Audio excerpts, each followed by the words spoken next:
ഒരു short video ഓണത്തിന് ഞാൻ അപ്ലോഡ് ചെയ്തിട്ടുണ്ടായിരുന്നേ. ഇപ്പോഴും അത് നല്ല രീതിയിൽ ഓടുന്നുണ്ട്. എന്നാൽ പിന്നെ അത് വിശദമായിട്ടുള്ള ഒരു ലെങ്തി വീഡിയോ ഇടാമെന്ന് കരുതിയിട്ടാണ് ഇപ്പോൾ ഈ വീഡിയോ ആയിട്ട് വന്നത്. അപ്പം അരക്കപ്പ് മാവ് നല്ല കൂന കൂട്ടി അളന്നെടുത്തത് ഒരു അരിപ്പിലിട്ട് അരിച്ച് ഒരു ബൗളിലോട്ട് മാറ്റിയിട്ടുണ്ട്. ഇനി നമുക്ക് ആവശ്യത്തിനുള്ള ഉപ്പും ഒരു 2 നുള്ളു മഞ്ഞൾപ്പൊടിയും ചേർത്ത് വെള്ളം കുറേശ്ശെയായിട്ട് ഒഴിച്ച് പൊറോട്ടയുടെ മാവിൻ്റെ പരുവത്തിനേക്കാളും കുറച്ചൊന്ന് ലൂസിൽ കുഴച്ചെടുക്കണം. അപ്പോൾ കുഴച്ച് വരുമ്പോൾ നമ്മുടെ കയ്യിലിങ്ങനെ ഒട്ടി വലിയുന്ന ആ ഒരു പരുവമാണ് ഇതിന് കറക്റ്റ്.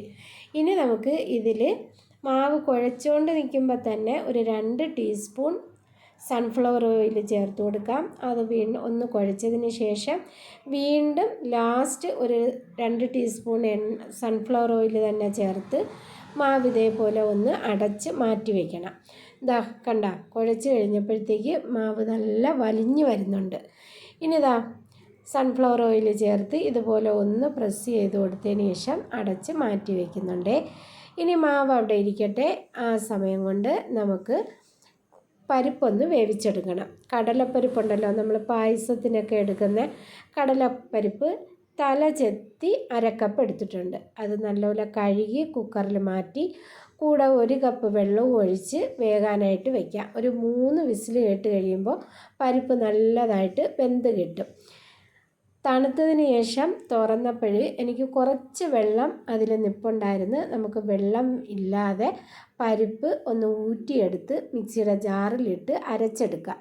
അപ്പോൾ ഇങ്ങനെ അരച്ചെടുത്ത പരിപ്പ് അവിടെ ഇരിക്കട്ടെ. അതങ്ങോട്ട് മാറ്റി വെച്ചതിന് ശേഷം ഈ പരിപ്പെടുത്ത അതേ അളവിൽ തന്നെ പഞ്ചസാരയും ഒന്ന് അളന്നെടുക്കാം. അപ്പോൾ പരിപ്പ് തലചെത്തിയാണ് എടുത്തത്. അതേപോലെ അരക്കപ്പ് പഞ്ചസാരയും ഞാൻ ഇവിടെ എടുത്ത് ഒരു ജാറിലോട്ട് ഇടുന്നുണ്ട്.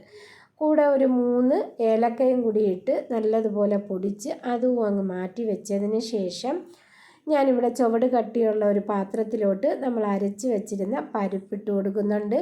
ഇനി ഇതിൻ്റെ കൂടെ ഒരു 2 ടീസ്പൂൺ നെയ്യും കൂടി ചേർത്ത് നല്ലതുപോലെ ഒന്ന് ഇളക്കി മീഡിയം ഫ്ലെയിമിൽ വെച്ച് ഇതൊന്ന് കുറുക്കിയെടുക്കണം. അപ്പം നെയ്യും പരിപ്പും എല്ലാം മിക്സായി ചൂടായി വരുമ്പോൾ ഈ പരിപ്പൊന്ന് ലൂസായി വരും. ആ സമയത്ത് പൊടിച്ച് വെച്ചിരുന്ന പഞ്ചസാര ചേർത്ത് കൊടുക്കുക. പഞ്ചസാര ചേർത്ത് പഞ്ചസാര നല്ലതുപോലെ അലിഞ്ഞ് വരുമ്പോഴത്തേക്ക് ഈ പരിപ്പ് നല്ലതുപോലെ ഒന്നുകൂടി ലൂസാവും.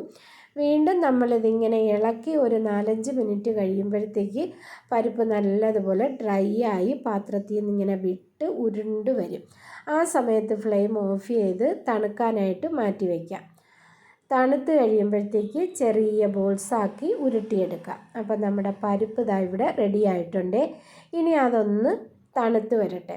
അപ്പോൾ തണുത്ത പരിപ്പ് ഞാൻ കുറേശ്ശെയായിട്ട് ഉരുട്ടിയെടുക്കുന്നുണ്ട്. അപ്പോൾ ചെറിയ ചെറിയ ബോളാക്കി ഉരുട്ടിയെടുത്തപ്പോൾ എനിക്ക് 14 ബോളുണ്ടായിരുന്നു.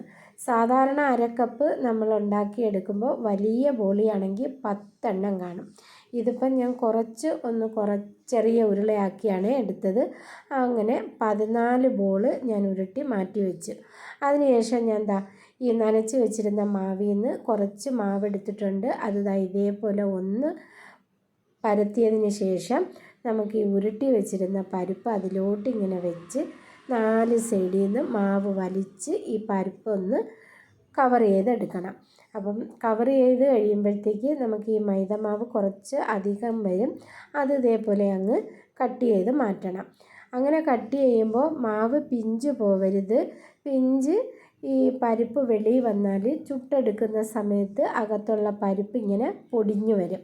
അങ്ങനെ ഉണ്ടാവാതിരിക്കാൻ ഈ മാവ് മൊത്തത്തിൽ ഇങ്ങനെ കവറായി തന്നെ ഇരിക്കണം. ഇനി നമ്മളിത് അരിമാവിട്ട് ഇതേപോലെ പരത്തിയെടുക്കുകയാണ് ചെയ്യുന്നത്. അപ്പോൾ പരത്തിയെടുക്കുമ്പോൾ നമ്മൾ ചപ്പാത്തി നല്ല നൈസിൽ പരത്തിയെടുക്കും.